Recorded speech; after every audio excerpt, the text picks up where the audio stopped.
Bro, balik lagi sama gue, Antoni Enggolan, dan kali ini gue mau review HP Samsung yang paling awesome, Galaxy S72.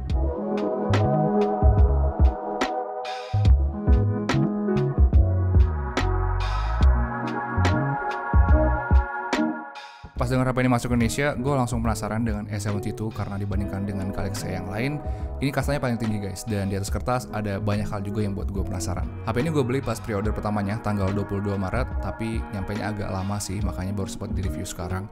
Dan pas unboxing kemarin gue lumayan kecewa dengan bodinya karena bodinya udah nggak kayak dulu lagi. Dulu Galaxy A itu bodinya tipis, enteng, dan super nyaman untuk dipegang, apalagi yang Prism Crucible itu asik banget.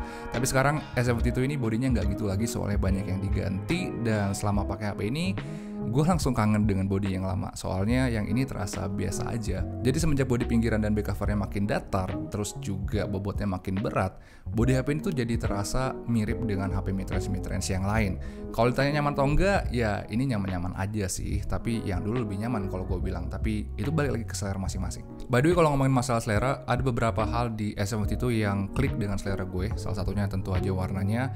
Yang gue pakai ini versi Awesome Violet, dan gue suka ini karena kelihatan super unyu, soalnya warnanya ungu banget bro. Biasanya warna kayak gini bakalan bikin cewek pada nengok sih, soalnya warnanya tuh imut banget. Terus bentuk kamera juga keren, karena desain kameranya agak mirip dengan Galaxy Note 20 Ultra, dan gue suka itu karena itu ngebuat desain yang super simple ini jadi kelihatan lebih cakep aja.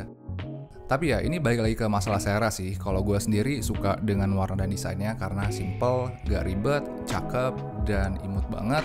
Ya udah kayak tipe cewek idaman lah.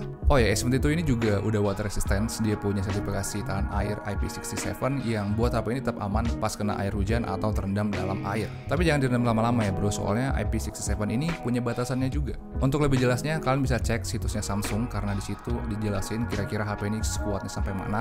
Tapi kalau dipakai untuk sebatas mandi bareng sih ini masih aman sih menurut gue. Terus di bagian depan, S72 juga punya tampilan yang sama dengan S71.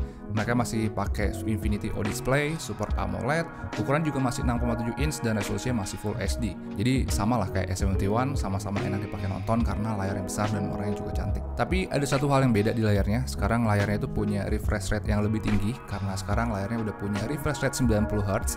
Ini seru banget kalau dibandingkan yang dulu karena sekarang gerakan gambar di layarnya itu jadi kelihatan lebih mulus dan juga lebih cepat. Terus refresh rate-nya ternyata bisa berubah otomatis di aplikasi-aplikasi tertentu. Tapi menurut gue HP ini belum terlalu pinter sih nentuin kapan harus berubah karena kadang dia masih tetap paksain 90Hz di beberapa aplikasi yang sebenarnya nggak terlalu butuh banget 90Hz. Jadi agak mubazir aja deh baterainya. Tapi yang seru lagi sekarang dia punya dual speaker yang kualitas suaranya itu bagus. Suaranya memang nggak sebagus Galaxy Note atau Galaxy S, tapi untuk harga segini audio quality-nya udah terhitung awesome banget. Sama kayak yang dulu, dia juga udah support Dolby Atmos audio, tapi yang seru sekarang ada Dolby Atmos for Gaming yang bakal memperkuat suara-suara tertentu seperti suara footstep di PUBG dan lain-lain. Itu seriusan ngebantu banget, soalnya kuping gue ini kan nggak sesensitif pro player ya, jadi ini beneran ngebantu publik-publik kayak gue sih untuk dapetin experience yang lebih asik.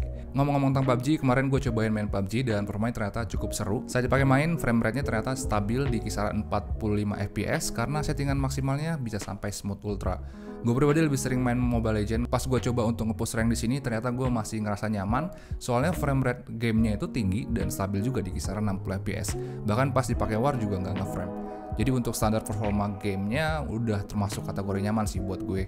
Walau bukan yang terkuat, tapi untuk HP mid-range menurut gue performanya udah mantap banget. By the way, UI-nya juga mantap banget bro. Gue tahu ini selera masing-masing sih, tapi gue seneng dengan One UI soalnya tampilannya cakep dan update softwarenya itu juga sering. Bahkan kadang tiba-tiba ada aja fitur-fitur flagship yang mampir di Galaxy A setelah update software. Kayak dulu di Galaxy S70 itu tiba-tiba ada Super Steady, terus di S71 tiba-tiba ada single tag, dan di sini juga sekarang udah ada Pro Video yang tadinya eksklusif di Note 20 Ultra. Jadi ya seru aja gitu nungguin update-nya karena kadang-kadang suka dapat fitur-fitur seru setelah update software.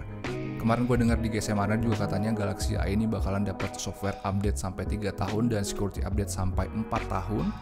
Gue belum konfirmasi itu benar atau enggak, tapi kalau itu benar, durasi softwarenya udah lebih panjang dari Mi A1 gue yang dulu gue puja-puja karena kemarin update softwarenya terjamin selama 2 tahun. Dan itu juga bakal ngebuat HP ini lebih seru lagi dipakai jangka panjang karena softwarenya bakalan terus-terusan diupdate. Dan software kamera juga kemarin baru diupdate guys. Sebelumnya itu night mode-nya cuma bisa diaktif di kamera wide-nya yang 64 megapiksel, tapi sekarang ultra wide-nya udah bisa juga dipakai night mode. Ngomong-ngomong tentang night mode, take photo night mode di SF itu juga terasa lebih nyaman karena kamera wide-nya sekarang udah punya optical image stabilization yang ngebuat kameranya lebih stabil pas proses take photo night mode. Itu juga bakal ngebuat perekam videonya jadi lebih stabil. Kemarin gue coba take video 4K di SF-T2 dan hasilnya lumayan stabil walau video stabilization software-nya itu nggak aktif di resolusi 4K. Tapi gue berharap banget sih kalau video stabilization ini bisa aktif di 4K karena itu bakal ngebantu ngebuat hasil videonya jadi lebih profesional. Tahun lalu di S71 juga 4K-nya tiba-tiba punya video stabilization setelah update software. Jadi mungkin setelah update software berikutnya HP ini punya juga video stabilization di 4K-nya. Tapi itu mungkin loh ya. Ngomong tentang video 4K, gue salut banget dengan HP ini karena dia bisa manfaatin semua kameranya. Bahkan Xiaomi Mi 11 yang kemarin gue review aja nggak bisa kayak gitu guys. Dan hasilnya itu kira-kira kayak gini videonya.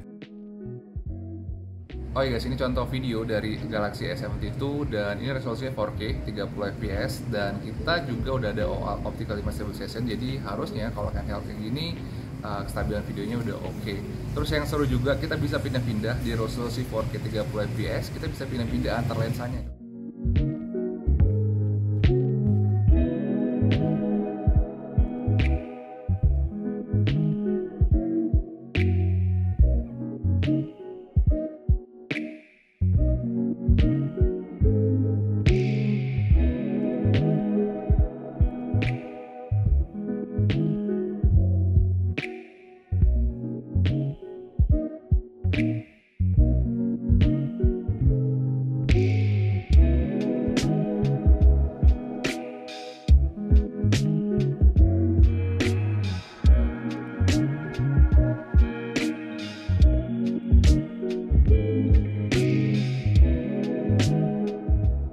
Untuk hasil foto sendiri menurut gue sama bagusnya dengan S71, tapi bedanya sekarang dia punya lensa khusus untuk telefoto, jadi kita bisa ngezoom tanpa harus cropping. Hasilnya sendiri kira-kira kayak gini.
Terus yang terakhir gue mau bahas tentang baterainya.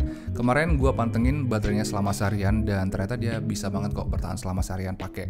Walaupun layarnya terus-terusan dipaksa ke 90Hz, tapi gue masih dapat screen on time yang bagus sekitar 7 jam. Padahal itu udah diselingin juga main Mobile Legends selama hampir 1 jam.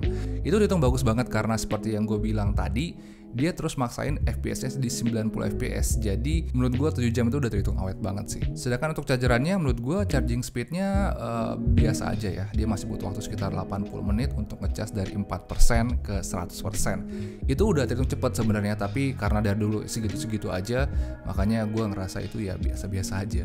Dan nih HP ini gue setelah pakai HP ini sih bisa gue bilang Galaxy A tahun ini beneran parah banget sih. Kemarin kalau kita lihat HP mid-range yang lain, sekarang itu speknya udah pada gila-gila guys. Dan Galaxy A tahun ini juga ternyata sama gilanya. Mungkin kalau kalian otaknya isinya cuma chipset doang, S72 ini bakalan terasa biasa aja. Tapi kalau ditanya HP mid-range yang terbaik, gue kayaknya bakal pilih HP ini deh. Soalnya HP ini komplit banget, semua sektornya bagus dan beneran enak untuk dipakai.